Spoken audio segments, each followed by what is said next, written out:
안녕하세요. 응카 채널입니다. 오늘은 2021년 처음 등장해 새로운 경영 SUV 시장에 포문을 연 캐스퍼의 전동화 소식 가져왔습니다. 사실상 국내 경차 시장은 모닝과 스파크 두 경영 해치백들이 독점하고 있는 형태였는데요. 최근 몇 년간 SUV가 시장의 대세로 떠오르며 경영 SUV인 캐스퍼가 상당히 많은 인기를 끌었습니다. 다만 차량 시장 가격이 전체적으로 상향 평준화가 되어 있다 보니 캐스퍼 역시 2천만 원 정도의 가격으로 포지셔닝이 애매했었다고 할 수 있는데요. 그럼에도 불구하고 컴팩트한 사이즈와 귀여운 디자인을 앞세워 꽤 좋은 판매량을 기록하기는 했습니다. 경영 SUV의 가능성을 본 현대자동차는 캐스퍼 출시 약 3년 만에 캐스퍼의 전동화 모델 출시를 계획했는데요. 꾸준히 많은 기대를 받아왔던 캐스퍼 EV의 출시가 이제 정말 코앞으로 다가왔습니다.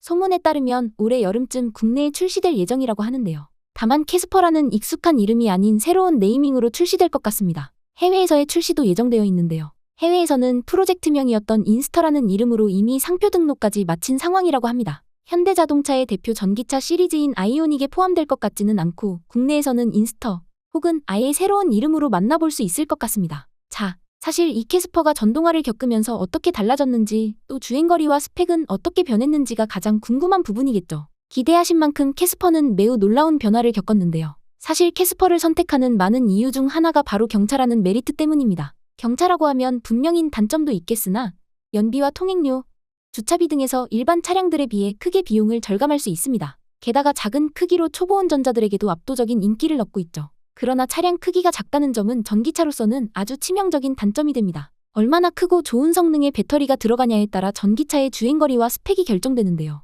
차량이 작으면 부착할 수 있는 공간이 작기 때문에 배터리도 작은 사이즈가 들어갈 수밖에 없습니다. 이 부분에 있어 현대자동차에서도 꽤나 고민을 했겠죠. 그렇기에 국내 사양과 수출용 사양을 구분해서 출시할 것이라는 예상이 가장 유력해 보입니다. 국내에 비해 경차 혜택이 적고 규격이 비교적 유연한 해외에서는 차체를 키워서 대용량 배터리를 탑재하고 국내 출시용은 기존 경차 사이즈를 유지하는 것이죠. 물론 국내외에서 두 가지 사양 모두를 출시할 가능성도 배제할 수는 없겠습니다.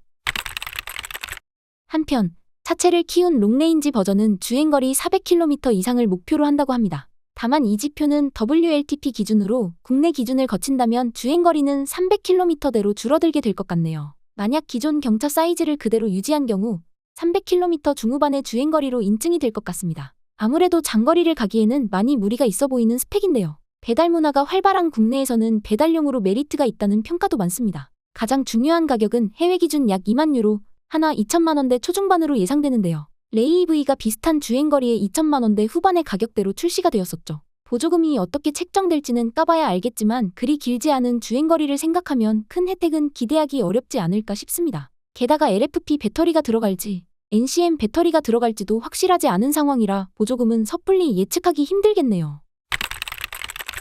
캐스퍼가 전기차로 변신하면서 차체 크기 외에도 많은 변화를 겪었습니다. 우선 초반 캐스퍼 모델에는 요즘 흔치 않은 할로겐 램프가 탑재되어 있었는데요. 이 할로겐 램프가 광량이 적다 보니 캐스퍼 차주들은 야간 운전에 꽤나 불편함을 겪었습니다. 그래서 이번에는 LED 램프가 탑재될 예정이라고 하네요. 삼각형 그릴 패턴과 둥근 헤드램프 디자인은 기존 캐스퍼와 비슷한 틀을 가지고 있습니다. 하지만 휠과 전면 그릴은 변경되어서 전기차 특유의 감성을 잘 살렸습니다. 충전구는 니로 EV와 동일하게 전면부에 위치해 있네요. 아무래도 차체가 커질 경우 기존 모델보다 실내 공간감을 더 넓게 가져갈 수 있겠죠. 게다가 디지털 클러스터와 센터 디스플레이가 기존보다 더 크게 업그레이드 되었으며 칼럼식 기어 노브도 탑재될 것이라고 하네요. 확실히 기존의 귀여운 느낌보다는 세련된 이미지가 더 강조될 것 같습니다.